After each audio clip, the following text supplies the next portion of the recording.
guys, good morning. For today's video, andito tayo ngayon sa Kanamang, sa probinsya ng asawa ko. So, samahan nyo kami sa aming road trip. So, ililibot niya tayo ngayon dito. Guys, kasama ko nga pala ngayon ang aking bunsong anak na si Jake. Ang asawa ko, ang pilot natin ngayon, si Jobel. At ang aking anak na si Tricia. So, let's go! As you can see guys, medyo thrill lang talaga itong road trip natin ito dahil sa sobrang rough road. So dahil ito nangyari sa Bagyong Tino, so makikita yung surroundings natin, talaga namang grabe ang epekto ng Bagyong Tino. So talagang dahan-dahan lang tayo, pero bilib ako kay Mrs. sa pagiging pagdadrive, kasi kahit ako sa tingin ko hindi ko kaya to dahil sanayan lang talaga ito. Ang gamit pala naming motor is yung service niya sa work na Rusi. So never underestimate the Rusi, ibang klase ito, talagang pang ahunan, malakas ito sa biyahe. So tested talaga ito dahil mostly ang mga residents dito, ang kanilang mga brand ng motor is Rusi. So never underestimate the capacity of our Rusi.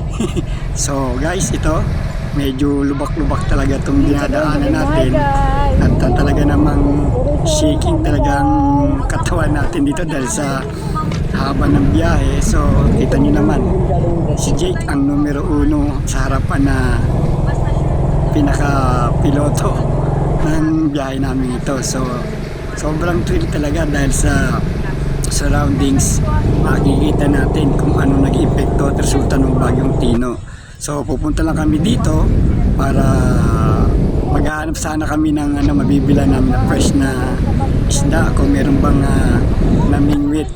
So hopefully meron tayong makita, but anyway kung wala, then babalik na lang ulit tayo sa ating bahay. So ito ang gamit ko nga palang dito, hindi naman Instacam 360, kumbaga GoPro lang, pang vlog lang talaga. At ang ating is TNW, so parang yung datingan natin dito is Insta360 na rin. So makikita nyo naman, talagang hawak lang talaga ako, medyo malubak lang talaga. So tingnan natin kung nangyayari sa lakad natin na ito.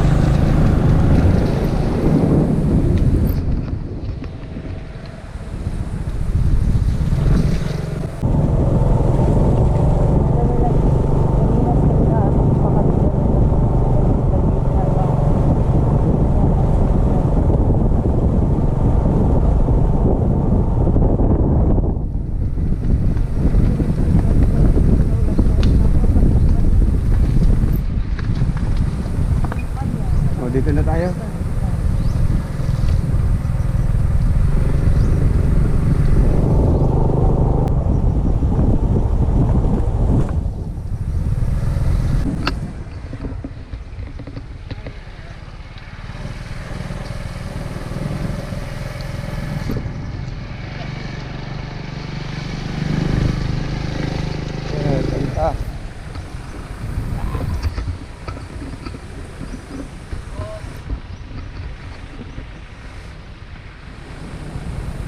Managat, hubog ka kulop niyo siguro.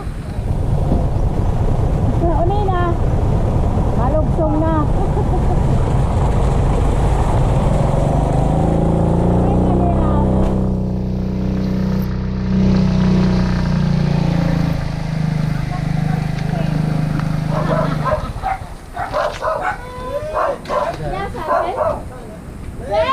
Saan tayo, mami?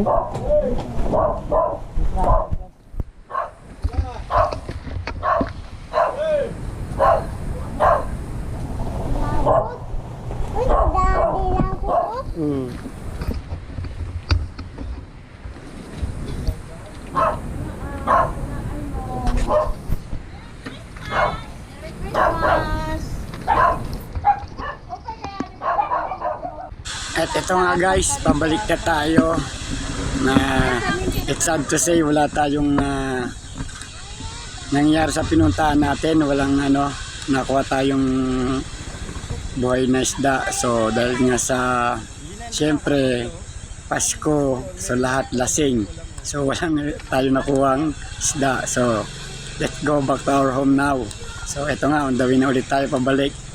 Almost 30 minutes din yung travel natin, pero okay lang kasi masaya naman kasama yung family. Road trip natin. Sobrang thrill lang talaga tong daan dito dahil talaga namang malubak. Anyway, di man tayo nakakuha pero nagbaka sakali tayo, baka may makuha tayo. But then eventually walang nangyari, so eto, pabalik na kami sa aming bahay. So sa ibang side makikita naman natin yung magandang view ng lugar nila. So yan para tayong naka Insta 360, may top view, so makikita nyo yan. At maraming salamat guys sa panonood ninyo ng aming vlog. Nakakatuwa lang kasi masaya yung biyahe kahit walang nangyari sa lakad natin. So salamat guys sa inyo sa panonood. Thanks for watching. At yan, makikita nyo yung lugar niya. Napakaganda sa isla na ito. Sarap lang bumiyahe kasi umaga at sarap na simoy ng hangin. So habang tinataak namin ito pabalik, ibang sayang nararamdaman kasi talagang ngayon lang ulit ako nakapagbakasyon sa lugar nila. So yan ang daming putik.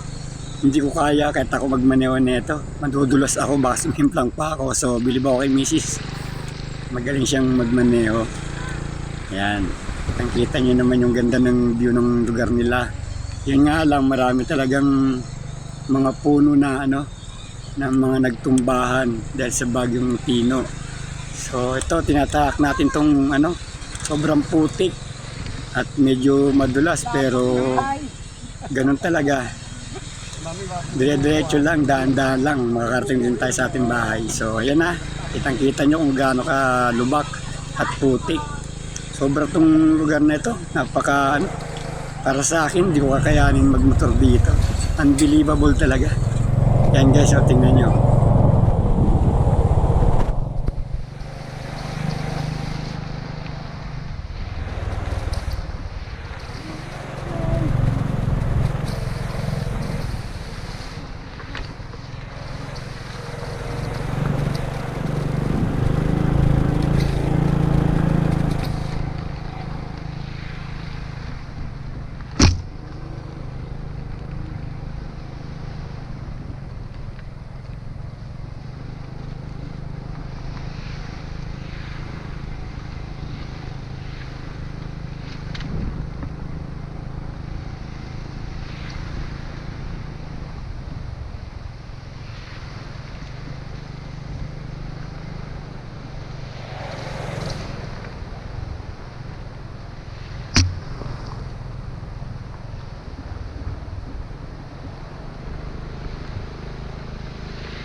guys. Kalapok. Bubak. Bakay batuon ka doon guys.